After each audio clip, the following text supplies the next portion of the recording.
அஸ்ஸலாமு அலைக்கும். Hi friends, எல்லோரும் எப்படி இருக்கீங்க? நாங்கள் அல்ஹம்துலில்லாஹ் ரொம்பவே நல்லாயிருக்கோம். இன்றைக்கி நம்ம சேனலில் ஒரு டே இன் லைஃப் vlog தான் பார்க்க போகிறோம். சேனலை சப்ஸ்கிரைப் பண்ணாதவங்க கண்டிப்பாக சப்ஸ்கிரைப் பண்ணிட்டு பாருங்கள். ஃபஸ்ட் டைம் பார்க்குறவங்களும் கண்டிப்பாக சப்ஸ்கிரைப் பண்ணிக்கோங்க. இப்போ வீடியோக்குள்ளே போகலாம்.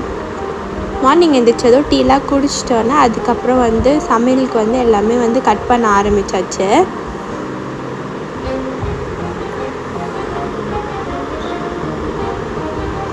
என்னை இன்ஸ்டாவில் ஃபாலோ பண்ணாதவங்க கண்டிப்பாக ஃபாலோ பண்ணிக்கோங்க. ஃபார்மி ரெசிபீஸ் இன்ஸ்டாகிராம் அக்கௌண்ட், அதில் தான் நான் எப்போயுமே டெய்லி அப்டேட்ஸ் கொடுப்பேன்.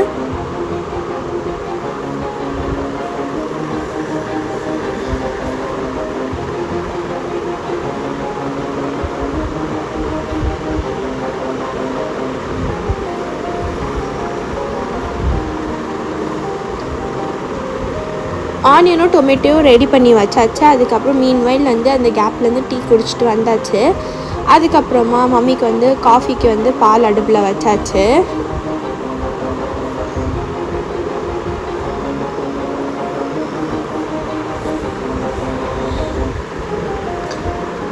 இப்போ சிக்கன் 65 எப்படி செய்கிறதுன்னு பார்க்கலாம். அதுக்கு ஒரு கடாய் எடுத்து நம்ம ஃபுட் கலரும் கேர்டும் ஆட் பண்ணிக்கிட்டு சிக்கன் ஆட் பண்ணிடலாம். போன்லெஸ் சிக்கன் தான் நான் ஆட் பண்ணியிருக்கேன். அதை ஆட் பண்ணிட்டு ஒரு வாட்டி மிக்ஸ் பண்ணி விட்டுட்டு சிக்கன் மசாலா, நம்மளோட மை ஹோம்மேட் மசாலோட சிக்கன் மசாலா ஆட் பண்ணிக்கலாம். ஆட் பண்ணிட்டு ஒரு வாட்டி அதையும் நல்லா மிக்ஸ் பண்ணி விட்டுடலாம்.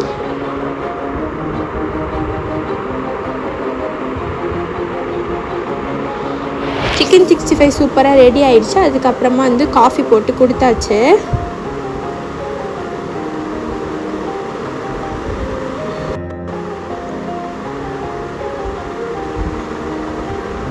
காஃபி போட்டு கொடுத்ததுக்கப்புறமா இப்போ பிரியாணி செய்ய ஸ்டார்ட் பண்ணிடலாம். பிரியாணி எப்படி செய்கிறதுன்னு பார்க்கலாம்.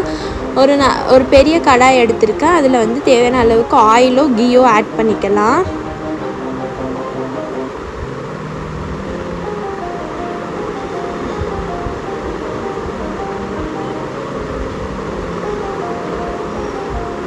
நான் இதில் ஸ்பைசஸ் எதுவுமே ஆட் பண்ணலை. நான் டேரெக்டாக பிரியாணி மசாலா ஆட் பண்ணிடுவேன். இப்போ நல்லா ஹீட் ஆகிட்டோன்னா ஒரு 5லேருந்து 6 தின்னாக ஸ்லைஸ் பண்ண ஆனியனை ஆட் பண்ணிடலாம். ஆட் பண்ணிட்டு நல்லா சாட்டேட் பண்ணி விட்டுடலாம். அது நல்லா கோல்டன் ப்ரௌன் கலரில் ஆகிற வரைக்கும் நம்ம அப்படியே விட்டுடலாம். ஆனியனை டிஸ்டர்ப் பண்ண வேணாம்.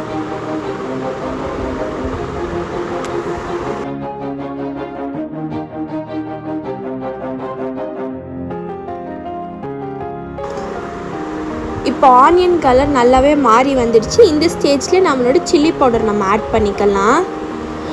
அந்த ஆயிலோடைய அந்த சில்லி பவுடர் நல்லா இதாகி வந்துடும். அதனால தான் இப்போ இந்த ஸ்டேஜில் நம்ம சில்லி பவுடர் ஆட் பண்ணுறோம். சில்லி பவுடர் ஆட் பண்ணிட்டு ஒரு வாட்டி நல்லா மிக்ஸ் பண்ணி விட்டுடலாம். மிக்ஸ் பண்ணி விட்டுட்டு கொரியாண்டர் லீவ்ஸ், மின்ட் லீவ்ஸ், அப்புறமா க்ரீன் பீஸ், சில்லி இது எல்லாத்தையும் ஆட் பண்ணியிருக்கேன்.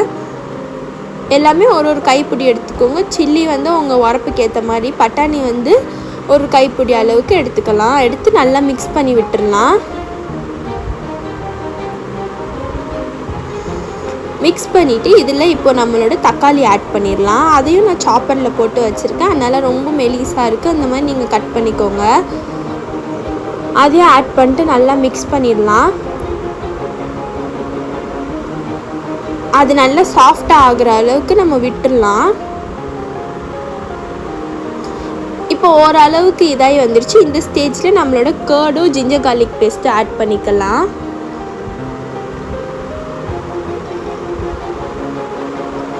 ஆட் பண்ணிட்டு நல்லா மிக்ஸ் பண்ணி விட்டுடலாம்.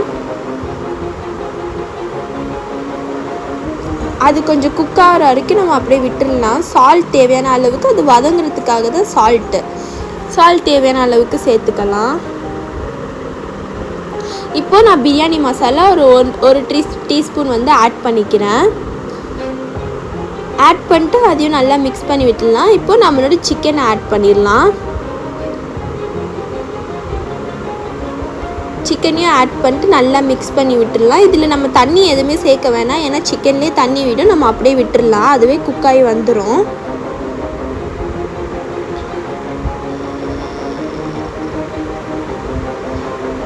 இப்போ லிட் போட்டு மூடி வச்சிடலாம். நம்ம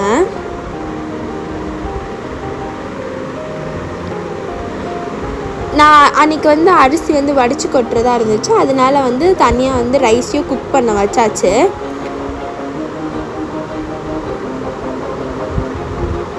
இப்போ நம்ம ரைஸோட ஸ்டாக் வந்து கொஞ்சம் இதில் ஊற்றிக்கலாம். ஒரு 1.5 to 2 கிளாஸ் அளவுக்கு நம்ம ஊற்றிக்கலாம். ஊற்றிட்டு நல்லா மிக்ஸ் பண்ணி விட்டுடலாம். இப்போ ரைஸுமே நல்லா குக் ஆகி வந்துருச்சு. இந்த ஸ்டேஜில் நம்மளோட ரைஸை நம்ம ஆட் பண்ணிடலாம். ஆட் பண்ணிட்டு லைட்டாக நம்ம மசாலாவோட மிக்ஸ் பண்ணி விட்டுடலாம். ரொம்ப டீப்பாக போவேன்னா சும்மா லைட்டாக மிக்ஸ் பண்ணி விட்டுடலாம்.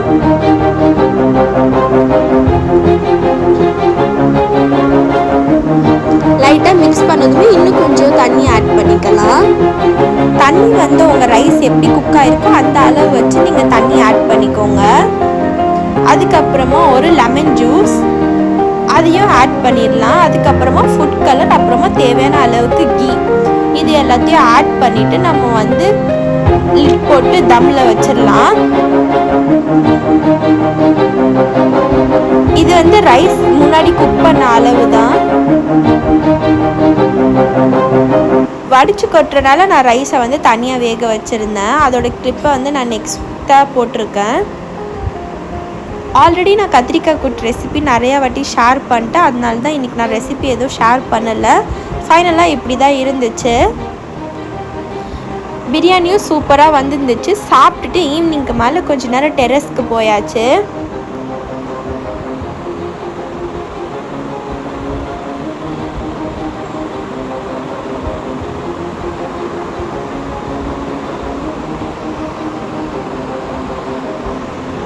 அதுக்கப்புறமா ஈவினிங்க்கு மேலே பீச்சுக்கு போகலான்னு சொல்லிட்டு பிளான் பண்ணியிருந்தோம், அதனால கிளம்பியாச்சு. அங்கே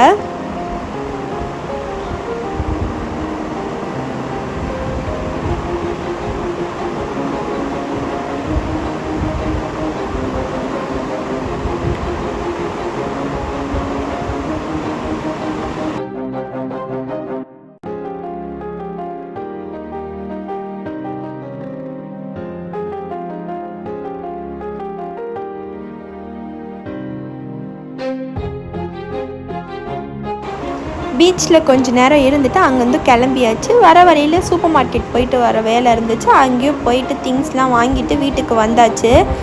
வீட்டுக்கு வந்ததுக்கப்புறம் நான் பெருசாக எந்த வ்ளாகும் ஷூட் பண்ணலை, ஏன்னா எனக்கு ப்ரௌனி ஆர்டர் இருந்துச்சு. சூப்பராக ப்ரௌனி ஸ்லாபும் வந்து ரெடி பண்ணியாச்சு. உங்களுக்கும் வேணும்னா Cake-Out24 இன்ஸ்டாகிராம் பேஜ்க்கு வந்து மெசேஜ் பண்ணுங்கள்.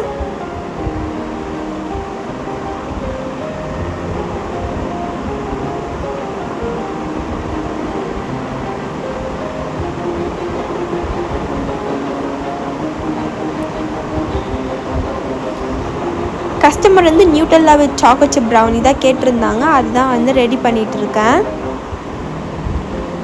சூப்பராக வந்து அதையும் ரெடி பண்ணி முடிச்சாச்சு. கஸ்டமர் வந்து ரொம்ப ஹாப்பியான ரிவ்யூ வந்து ஷேர் பண்ணாங்க. ரெடி பண்ணிட்டு பேக்லாம் பண்ணிவிட்டு அதையும் வந்து கொரியரில் சென்ட் பண்ணியாச்சு. அதுக்கப்புறமா டின்னர்லாம் சாப்பிட்டுட்டு அதுக்கப்புறமா நான் இந்த வீடியோவும் ஷூட் பண்ணலை. நைட் வந்து காஃபி போட்டு குடிச்சிட்டு அதுக்கப்புறம் தூங்கியாச்சு.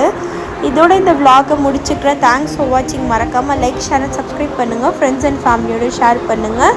டாட்டா.